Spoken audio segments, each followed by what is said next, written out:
Oh, hi. Ooh, yeah. Let's do a little shimmy. I'm Jessie, Laces, and other names, but mostly I'm the head bitch. Welcome to my Super Weirdo series where we celebrate those who have defied expectations, broken the rules, and built a life and a career all their own. Today's guest is one of my favorite people on the planet, Shari Hoffman. She is a Canadian princess queen, born of two immigrants, raised in an orthodox Jewish community, one of 8 children and a twin. I know. She was married very young, had a beautiful daughter, and now she's a single mom, hustling, doing her thing, living the bohemian dream. She's now working as a fashion photographer and music photographer. Some of her clients are Way, which I always say wrong. It's Ouai, but apparently you kind of say it as Way. Glossier, IGK, The Masked Singer, Scott Dissik, hello, Penny Wild, Adam Corolla, Robin Thicke, and of course yours truly. Let's meet the love of my life. Time to party. Glasses up. Let's let her on. Shari, you're here. Oh my gosh. You're such a princess queen. We'd love to see it. Thank you for being here. Thank you. You look gorgeous. I mean, stop. Um, I am probably the most nervous to do this interview in comparison to everyone that I've interviewed so far. Uh-oh. I think it's because you make me I get a little flustered when I speak to you. It's not like no lie. But you know what? We got Chardonnay. We're gonna calm down. Cheers to you. What are you drinking? What are you drinking? Sauvignon Blanc, but I'm doing it really basic, bitch. I'm doing it with a cube of ice. Don't judge me. I would never judge you. Whatever gets you to the wine quickest is fine with me. Um, Mhm. I do judge you for drinking Sauvignon Blanc because I actually abhor that wine. It's okay. It's okay. You're like the yin to my yang. Like I need it more tart. Like I like it tart. You like it buttery and soft, and like, together it's like a It's perfect. yes, exactly. We were meant to be. Well, welcome to the Super Weirdo family, and thank you so much again for being here. To me, you're a builder, you're an innovator. And when you didn't like the box that was assigned to you, you threw it out and you forged your own path. So I'm curious, where does the strength and inspiration come from? I would have to say my father, kind of like the double-edged sword. When we were like kids, he would say, never give up. And he would have us like walking from like the playground to our house, which was like a 10-minute walk with like our hands up like this because he's Russian and completely so he'd be like, don't give up. And we'd be like walking around like this and like our hands would be like falling and he'd be like, no, no, up, up. And so it was kind of like the one little message I always got was like, don't, like, just keep going. Like it's okay. It's painful. It's killing you, but keep going. Well, we'll unpack that later. But what was what My what life was traumatic. My childhood was traumatic. I just realized that. You're like, I mean, there's like a little glimpses of trauma, but I love that like you got resilience from it. So, what was the pivotal moment? Was there an epiphany, a singular moment, if you will, that changed the trajectory of your journey? Because you've kind of made some pretty big leaps and leaps of faith as well. Like, what made you go from weirdo to super weirdo? I think I had like three turns. But the I think the one that really made the biggest difference was when I was 20, like 19.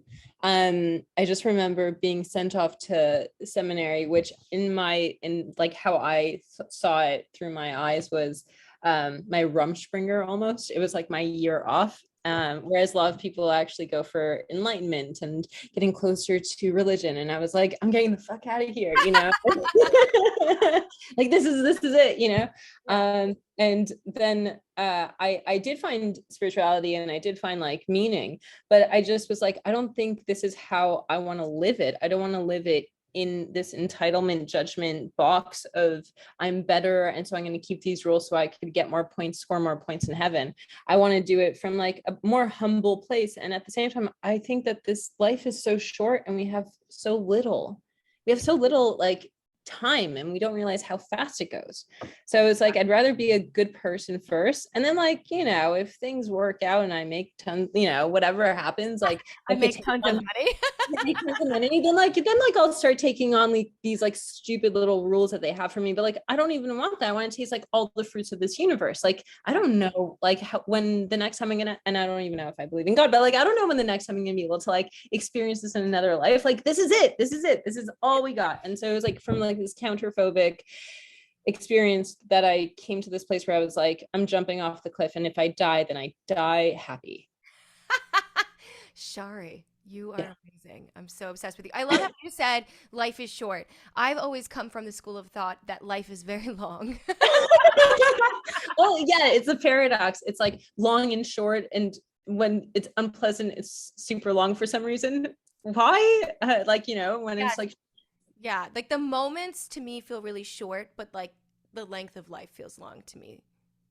Like all the good parts seem to go by really quickly. Like I right. feel like I'm still 20, but I also feel like I'm 100 years old.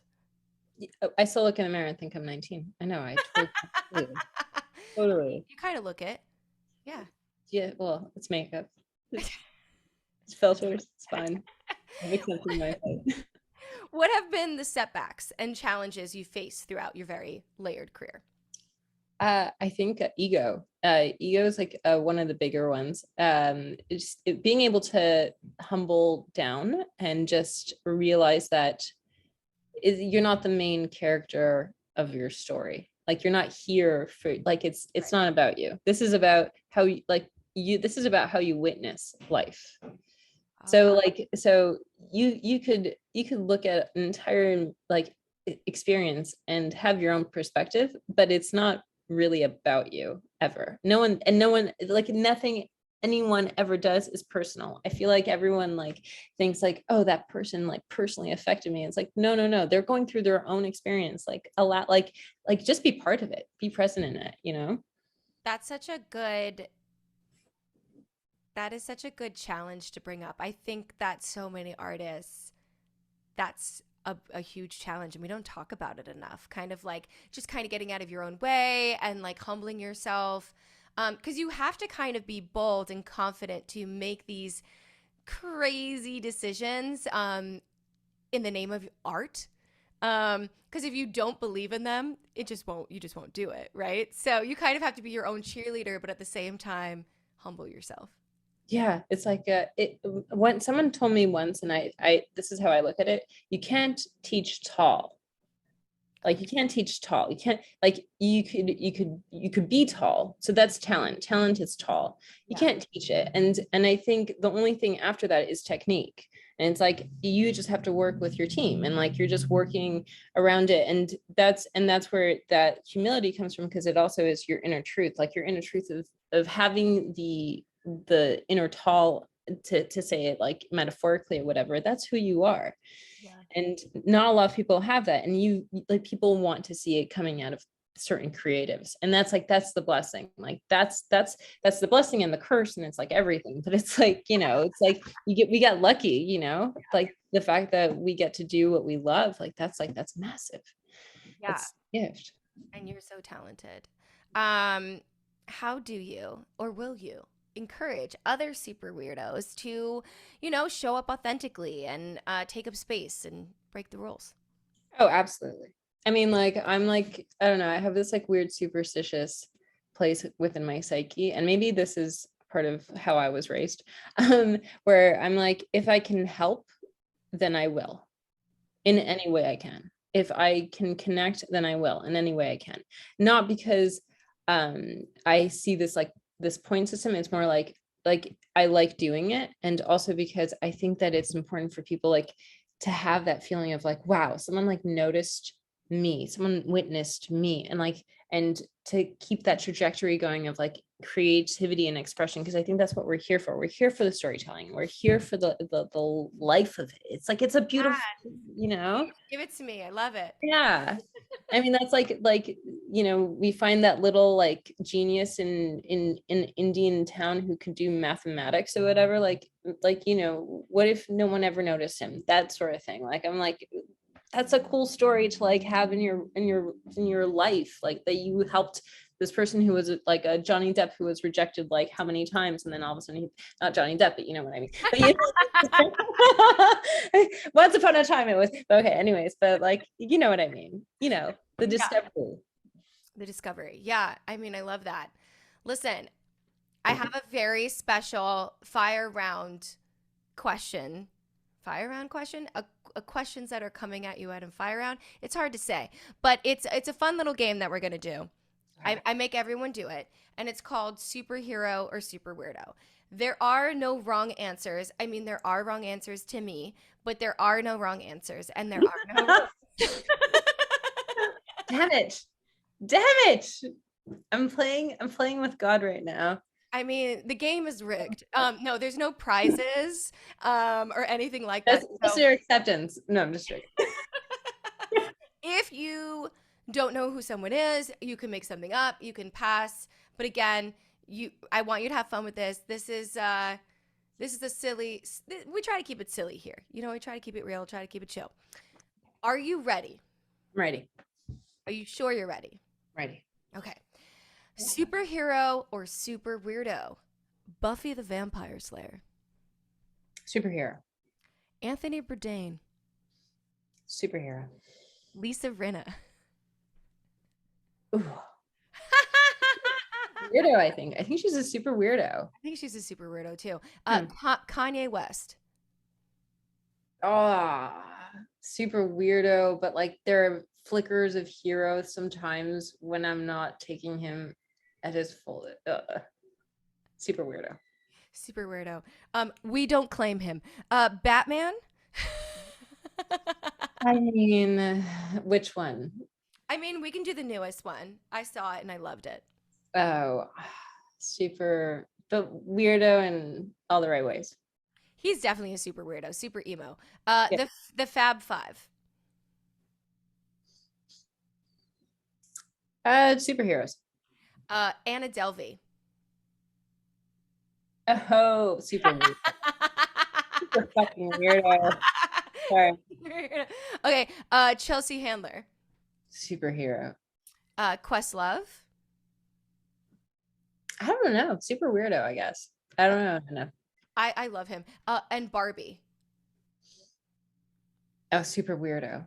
Thank you. You know what? Everyone, that has been the one thing that everyone has said the same thing is that Barbie is a super weirdo. She can sit with us. She will sit with us. Yeah. And there you have it.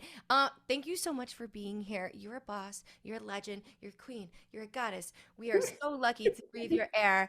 And to those watching, this is your daily reminder to keep it weird and to be yourself. Head bitch out. Thank you so much, Shari. Mwah. Love you. Mwah. Love you too. Love you.